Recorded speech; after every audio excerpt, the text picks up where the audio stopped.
Hello and welcome to this edition of Getting to Know, a series of interviews with members of the Essex Association to find out a little bit about them, their ringing career and life outside of ringing.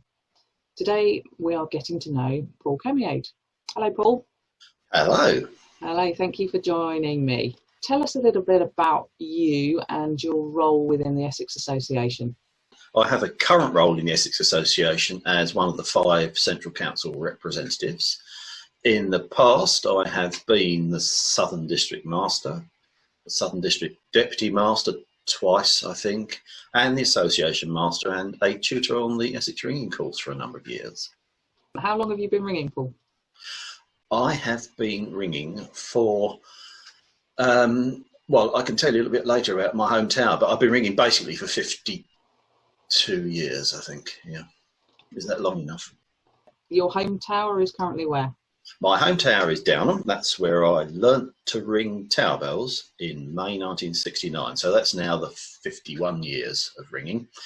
And I've been a member of the band ever since, which is pretty unusual these days to still be ringing at the tower you learnt to ring at, but I do. I was taught to ring there by a chap called Herman Oliver, who some people may remember, who was 82 when he taught me to ring, which is really quite remarkable that somebody, you know, and he, of course, had a wealth of stories going back for into the last century. He was born before they'd invented cars. He had a load of stories about the First World War, and it was, you know, an interesting experience, notwithstanding learning to ring. And he's a guy who spent his working life as a chauffeur when cars were invented at the Fremnells, which was the fantastic house they knocked down when they built Panic Reservoir. So that's where I started to learn tower bells, so I consider that my home tower. That's where I am. 50-something years learning to ring. Do you remember much about your early experiences of actually learning to ring? Well, I don't really, unfortunately, because I actually started ringing before that. So my story goes backwards a bit because I started ringing in 1968, which is a year before, when I joined the Change Ringing Handball group at my school. And I was fortunate enough to have Gordon Lucas, who a lot of people will know, as a teacher at my school, and he ran a handbell group and introduced an awful lot of people to handbell ringing. So when I came to learn to ring tower bells, it was a little bit different, and I don't really remember it.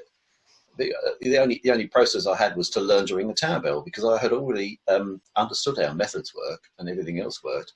So I only had to master handling a rope, and I'd rung my first quarter peal before I'd ever touched a bell rope. So I did it what some people might think is back to front, and what I would think is the right way round, because you come into a tower with enough knowledge to just do the basics, and then you really are on your way.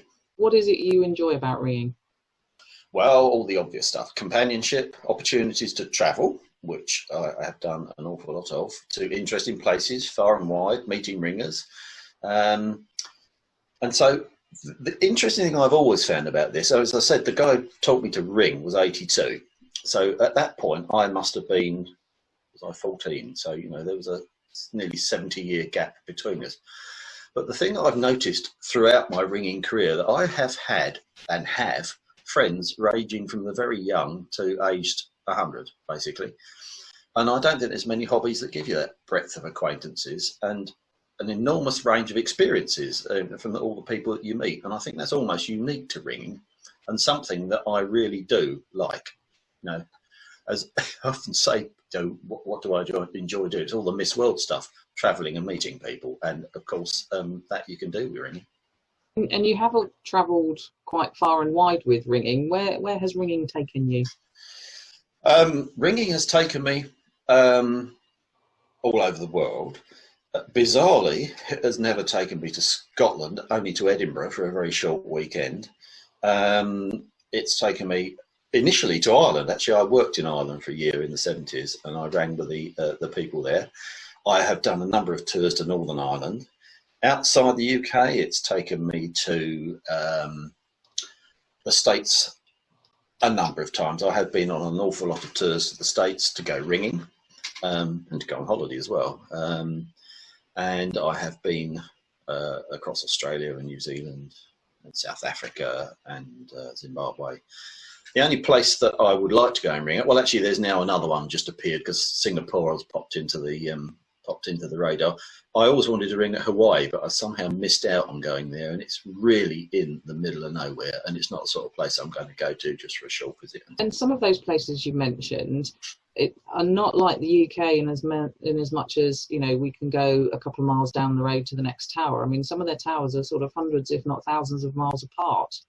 So, you know, if you're going on a ringing holiday, presumably you're spending more time travelling. You do spend a lot of time travelling. Now, the thing that I've always found very interesting about those places which are, you know, sparsely populated for ringing, in the States, where, you know, sometimes there are 100 miles between ringing centres, but you have little pockets of ringing that it doesn't just survive, it thrives. And I'm not quite sure why they're so good at this, but they manage to keep ringing going, where really, if you looked at it from the outside, you think, I don't know how they do that. You know, they seem to find an awful lot of ringers, they teach a lot of ringers, and they do very well. The same, Australia is probably even farther advanced than that, but then ringing's been established in Australia for a longer time, I think. And when you go on your travels, you go on your own, or is there a group of you that travel together? It depends. Sometimes I travel by myself. Generally, I have gone on tours for a specific reasons, and they have been pure ringing tours, and they are usually very well organised, and you go with a band of people with the same objectives, basically, and people are always very pleased to see us. It always generates an awful lot of interest in ringing when we're there. You know, frequently we end up in the papers, or, you know, crowds of people outside. On one occasion, we had people sitting outside the tower in deck chairs listening to our ringing, which is really quite bizarre, but it does generate interest, which is quite good. You know, it's a good thing. But also, it's good fun for us. And I've done a lot of those. You know, and are there any differences between ringing in the UK and ringing abroad? Air conditioning. Yeah, that's a good one, which is very rare in the UK and almost essential in some parts of the world. You just wouldn't be able to ring in southern US without air conditioning. It's just too hot and humid. No, I mean, the bells go around the same way.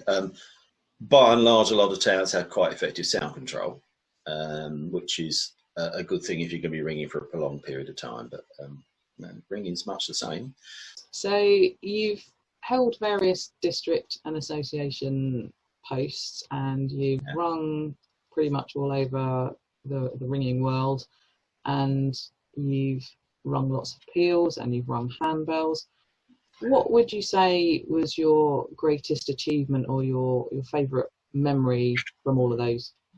Yes, I don't know that I actually have a favourite achievement. I've done an awful lot of things that I've been pretty pleased with over the years, and it's probably fair to say quite a lot of those relate to handbell ringing, which, you know, to be brutally honest, I enjoy handbell ringing more than anything else for a lot of different reasons. You're usually sitting down, you're ringing in someone's house, you're not annoying the neighbours, you're never too far from tea and cake, which is a good thing. And in general, handbell ringing is either good or it collapses in a heap. And unfortunately, bad ringing can be sustained in the tower when it really shouldn't be sometimes, but you can't do that on handbells. So I like it because the ringing is usually good. And I've done a few things. I mean, some of the peals that I've rung in hand, which have been firsts or firsts for the association or for other societies, I've been pretty pleased with. Tower bells, it's a bit difficult because I've done quite a lot and been in a lot of places. I think possibly one of my better memories of becoming a very close second in the National 12-Bell contest at York in 1999, where they had to listen to the tapes again to decide who won and who came second. And the fantastic party atmosphere afterwards until the beer tent ran out of beer. Some fantastic sort of memories and stuff like that. What about an occasion where it didn't quite go according to plan? Golly, I've got lots of those. More than one incident involving bathroom issues and having to stop for people. One incident where somebody, and not me, didn't stop for a bathroom issue. we did carry me clappers falling out. On one occasion, a bell that started off very slightly cracked and became so cracked while we were ringing we couldn't hear it and we had to stop. I've had some memorable handbell failures. One particular one that springs to mind, it was at Joe Roast's in Danbury, where we used to ring an awful lot in the 80s, early 90s, where a long way into a peal, Mary came home from her choir practice and she was getting the after peal cake ready in the kitchen and dropped a pile of cake tins on the floor. Now, you would think that that would cause an instant disruption in the ringing, and rather bizarrely it doesn't, because when you're concentrating your ringing, you block everything else out. So we rang perfectly for about another 30 seconds until we all fell in, something had happened. We all lost our concentration at once, it all fell in a heap. Quite amazing, really. But there we are. Lost several peals for all sorts of silly reasons. Right at the end, you know, there you go. But ones that I finished that turned out to be false. But I didn't know until it didn't get published in the ringing world. You've been ringing a while, you've rung across the world, you've rung with lots of different people. Is there anyone that you would consider as an influential ringer for you? For me, probably when I started, so we have to go back, you know, back when I was still learning things and, you know, travelling around local towns. And it was a chap called Alf House, used to ring at Rayleigh. And in his youth, he'd rung with all the greats of the day, really, and some of the, you know, very famous ringers who started their ringing careers in the 1800s. He was a real gentleman and a very encouraging man to young ringers, and taught me and encouraged me to learn a lot more complicated things and advanced methods. He had a very relaxed approach to ringing, which I like. He was a very good conductor. He could conduct things, and he could do things without, you know, raising his voice and yelling, and you know, that's the sort of thing that I thought was very admirable. And although he left Essex in the 70s, there were a group of us still used to go and see him until he died aged 94 back in 2007. And he also introduced me to the joys of post-ringing alcohol consumption, which is a hobby that I have maintained enthusiastically ever since. So he died, he was 94. What would have been his 100th birthday, we all travelled down, well, those of us that knew him travelled down to where he lived, and we went out for a celebratory drink to his memory. Managed lots of great achievements. Are there any other bell ringing goals or ambitions left for you to achieve?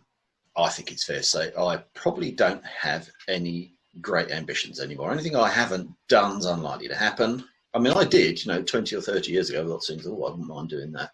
Mainly handbell targets and things, but I didn't do.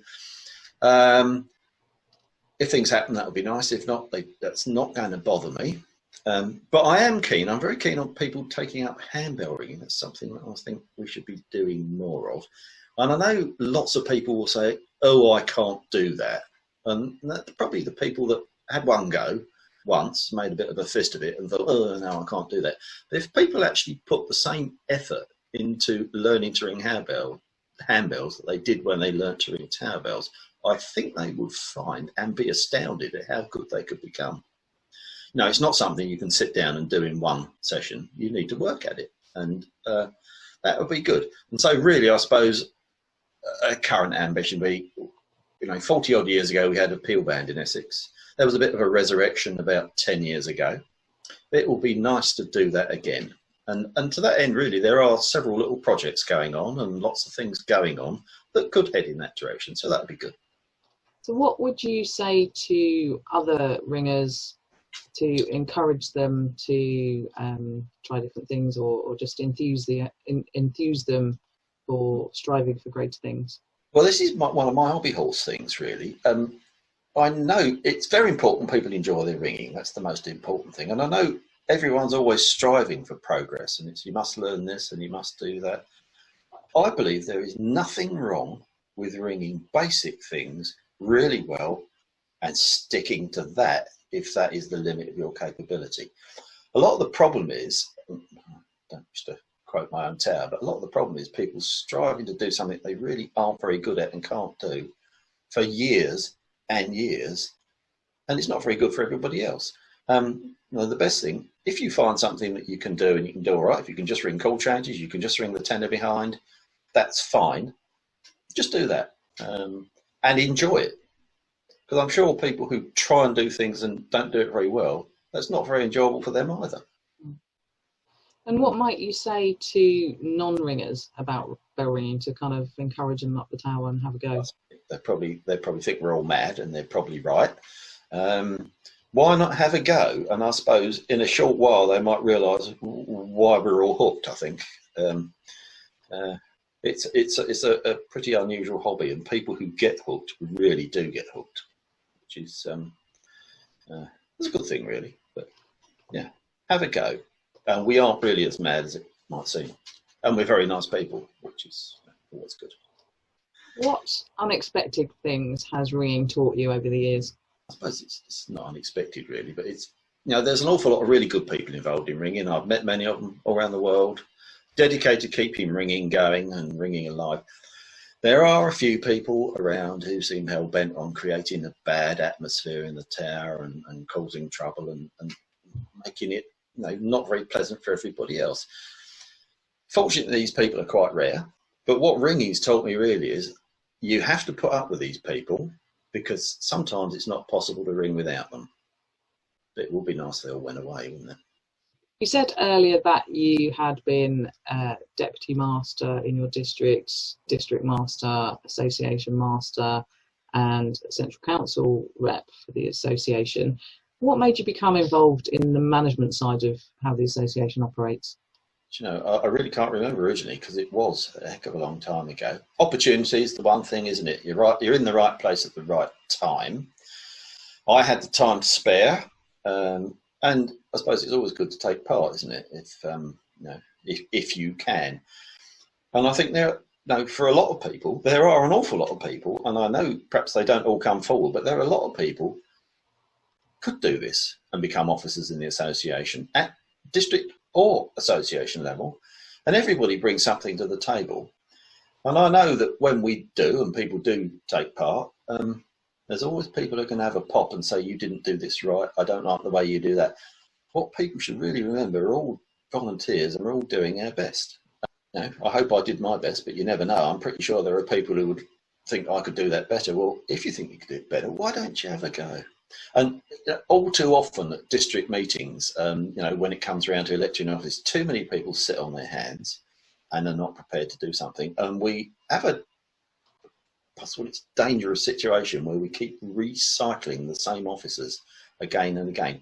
And I'm not sure that's a very healthy thing. So I'm quite keen to see new people come in and do things. Handbell ringing, tower bell ringing, travelling the world. Yep. What else does Paul do outside of ringing? Not a lot. I like travelling, obviously, to non-ringing countries, so I do travel to other places.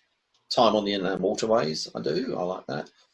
I often go away with ringers on these things and never ring. We don't. These are non-ringing holidays for ringers, or things like that. So it's my ideal, really, to have a ringing holiday with no ringing. So I do that quite frequently. But the inland waterways and in this country, and I like going to not new places, different places I've never been to before. Picking off European cities bit by bit, and so it's something to see. There are still places I would like to go, and probably not for some years now. I've never been to China. I would like to go there.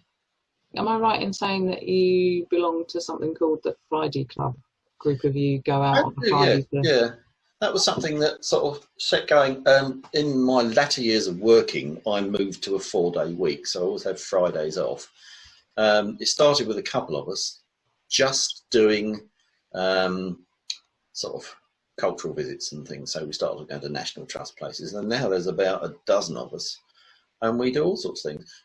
Usually once a month, and it's generally something cultural of some sort. So it might be up in London, it might be museums, or going around the Opera House, or all sorts of different things. And over the last 6 or 7 years, we have been to a lot of places. We don't spend too long doing things. We're always home 5:30, and that always ends with several bottles of Prosecco and a curry, so you can't complain. You're retired now, but obviously at one point you were a busy employed person. How did you juggle ringing activities with everything else going on in daily life? Well, yeah, I mean, obviously while I was working, I had to juggle them around work, but clearly I don't have a family, so I don't have to worry about what other people are doing. So my daily life, I could fit ringing around anything that wasn't working time. Difficult to do sometimes, because for most of my working life I worked away and I left very early and I travelled a lot and I got home very late. So days where I'm leaving home at 4:30 in the morning and then perhaps going off somewhere ringing in the evening, I had some very long days, but that was the way I did it. That was fine. Of course, now I'm retired, I'm free to do whatever I like, when I like, without anyone telling me you can't do that. I can just say, open the door, out I go. Okay, thanks Paul for sharing with us some stories about your ringing career and what you get up to outside of ringing. Is there anything you'd like to finish off with, a story you'd like to share, or a pearl of wisdom? I often wonder, and I suspect a lot of ringers wonder this, what the hell I would have done if I hadn't taken up ringing as a teenager. And I really find this difficult to imagine. Absolutely no idea. I've gained so much from ringing. My whole life's revolved around it. Everybody I've met is not everybody I've met, nearly everyone I meet is a ringer. All my friends are ringers. I have a hobby that keeps my mind active, and that's a good thing for anyone, really.